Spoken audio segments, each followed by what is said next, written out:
Ari, I want to start with you as the lawyer at the table here in terms of this strategy by the investigators today. They're recommending Trump and Eastman for 4 felony prosecutions. There are references to other Trump advisors and lawyers, but the referrals seem to be sort of most formally about those 2. They reference 2 additional felonies that they say, hey, we think there's a pretty clear trail for these felonies as well. Talk to these members of Congress and Trump advisors. How do you think this lands at DOJ? I think it lands as a big wake-up call. I think you really masterfully laid that out because it wasn't just a big pile of evidence, though that is coming on Wednesday. What they used today's presentation to do was say, we're not just brainstorming. This isn't just a remember that terrible insurrection. We are using our co-equal branch of government status, including winning cases. I mean, they won procedural battles to get evidence. They got that so-called crime fraud exception. That's just a fancy way of saying they proved more likely than not that Donald Trump is a criminal. That's what the judge said. Now, it doesn't put him in jail, but they already got that, and they're using that to do what I think you alluded to, which is to say to DOJ, wake up, look at what's here, you need to act.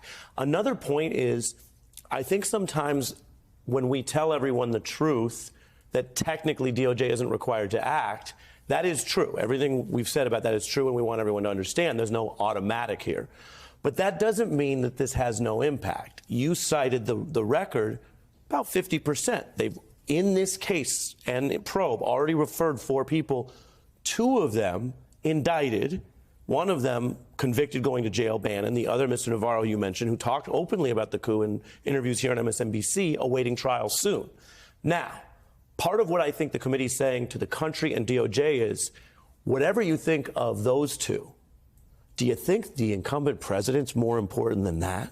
Do you think the coup lawyer, John Eastman, who according to the public evidence, and it's difficult because there's been lying and stonewalling, but Eastman is way more tied to illegal acts that he wrote down at the time he knew to be illegal than either of the 2 men who've been indicted. So I do think it puts heat on DOJ. The last point I'll make in this answer to you is there's no technical requirement that if you put surveillance video of, God forbid, a violent crime or a killing on TV, that the DA or the DOJ is going to look into it, right? There's no technical requirement.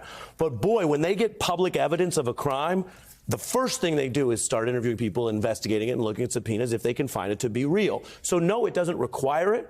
But if you're in this Garland Justice Department and this special counsel probe and you don't act on this, what do you act on? Right. And it's interesting, too, because DOJ has been pressuring the January 6th investigators, give us your witness transcripts, give us the evidence that you've got.